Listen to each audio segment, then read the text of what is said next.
একটা মেয়ের জন্য একটা বোন থাকা অনেক বেশি জরুরি, যার কাছে সুখ দুঃখ আনন্দ বেদনা কষ্ট সব কিছু শেয়ার করা যায়। আসসালামু আলাইকুম, আমি ইয়াসমিন বাসুরি চট্টগ্রাম থেকে।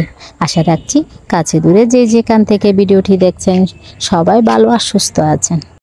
আমি এখানে আস্ত একটা মুরগি বেজে নিচ্ছি। এই মুরগিটা আমার মেয়ের জামাইয়ের অনেক বেশি পছন্দ, তাই আমি বেজে সেটা ওর শাশুড় বাড়িতেই নিয়ে যাচ্ছি। আপনাদের সাথে কথা বলতে বলতে ওর বেবিকে দেখতে আমরা সবাই একসাথে চলে আসছি।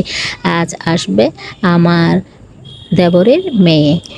আমার মেয়েকে দেখতে মানে বোন খেয়ে বোন, চাচাতো বোন হলেও কিন্তু ওরা নিজের বোনের মতো বোন খেয়ে বোন আসছে দেখার জন্য। আর আমরা সবাই মিলে সেখানে আসছিলাম। আর এখানে আমার বেআইন সমোসা বাজতেছে। আমার বেআইনের এমন একটা গুণ, উনি যত ধরনের নাস্তা আছে আলহামদুলিল্লাহ সব কিছু নিজে হাতে তৈরি করতে পারে। আর উনি শখ করে সব কিছু তৈরি করে, এমন এমন আইটেম তৈরি করে যা খেলে একদম ওয়াইল্ড ফুডের নাস্তাকে হার মানাবে এমন সৌন্দর্যভাবে আমার বেআইনি নাস্তাগুলো বানাই। আমাদের সবার অনেক বেশি পছন্দ, খাবার পর সবাই অনেক বেশি প্রশংসা করে এই নাস্তার। আর এদিকে আমার মেয়ে নাকি এই কভারগুলো আজকে আনাইছে আর আমাকে দেখাচ্ছে।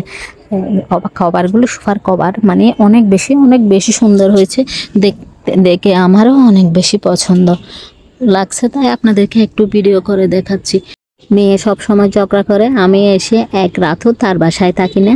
আসলে কাছে বিয়ে দিছি, যতই বেড়াতে যাই না কেন রাত 12টা বাজার আগে আমার বাসায় চলে আসতে হয়। এটাই মনে হয় নিয়ম, কারণ কাছে সেরকম সম্পর্ক থাকলে মানে কোনো একটা আত্মীয় থাকলে থাকাই হয় না। দূরে হলে কোনো এক সময় গিয়ে এক রাত দুই রাত থাকতাম, কিন্তু কি এখন আর থাকা হয় না। এর জন্য আমার মেয়ের মনে অনেক কষ্ট অনেক দুঃখ। আর আমি রান্না করে মেহমানদের জন্য কী কী আয়োজন হয়েছে দেখছি। আর এটা বোনের জন্য আমার মেয়ের বাবু হয়েছে, তার জন্য ওর ছোটো বোন এই খাবারগুলো শ্বশুর বাড়ি থেকে বানিয়ে নিয়ে আসছে।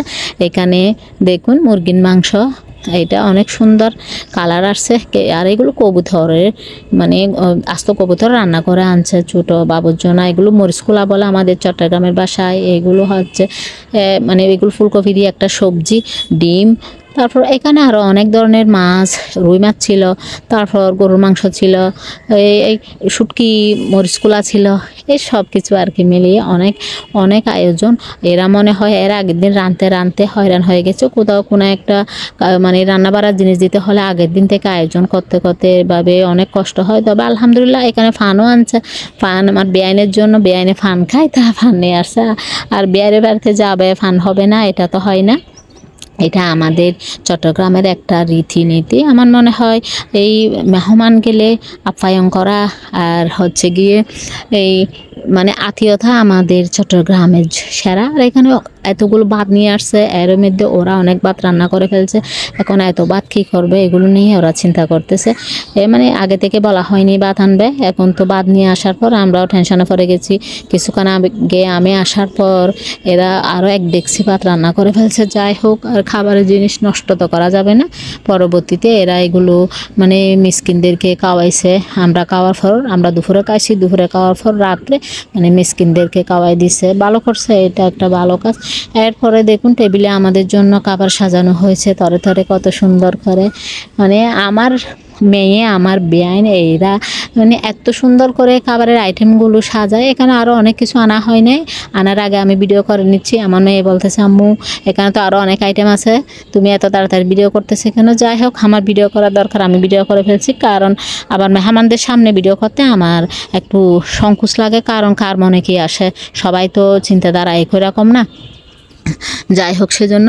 আর ভাত খাওয়ার পর পান তো খেতেই হবে। আর বসে আমি পান খাচ্ছি।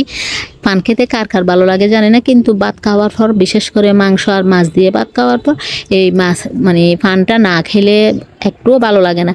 তবে পান খাই মাঝে মধ্যে একটু করে চুন খাই। চুন খেলে যে মুখ লাল হয়ে যায়, মানে এই জিবা দাহাত এগুলো নষ্ট হয়ে যায়, তাই বলে চুন খাই না। পানটাকে মিষ্টি করার জন্য একটু করে মিষ্টি জর্দা খেয়ে থাকি। আর খাওয়া দাওয়া সব শেষ করার পর আমরা আসছি উপরতলায়। আর এই দোলনাটাতে চড়তে এত বেশি আরাম লাগে, চারদিকে খোলামেলা তাই বাহিরের বাতাস আর দোলনা সব মিলিয়ে কেমন যেন অসাধারণ লাগে আমার। আর এখানে রুমগুলো দেখাচ্ছি আপনাদেরকে। ছাদে উঠলে বা দুতলায় উঠলে, কোনো ছাদে উঠলে আমার কিন্তু উপর থেকে বাহিরের ভিউগুলো দেখতে অনেক অনেক বেশি অসাধারণ লাগে, অনেক বেশি ভালো লাগে। কেমন জানি উপর থেকে নিচে দেখতে একটা মানে একটু মানে মনে একটা শান্তি শান্তি অনুভব হয় আর কি। আর আমি এখানে ব্যালকনিতে চলে আসছি। ব্যালকনিতে আসার পর ওই যে পুকুর দেখতেছেন, ইচ্ছে করতেছে এই গরমে সেখান থেকে একটা ডুব মেরে আসি। খেকে আমার মতো এভাবে পুকুরে ডুব মারতে মানে শখ করেন বা ইচ্ছে পোষণ করেন, কমেন্ট করে জানাতে পারেন। আর আপনাদের সাথে কথা বলতে বলতে আমি প্রায় ভিডিওর শেষ প্রান্তে চলে আসছি। সবাই ভালো আর সুস্থ থাকবেন। আসসালামু আলাইকুম, আল্লাহ হাফেজ।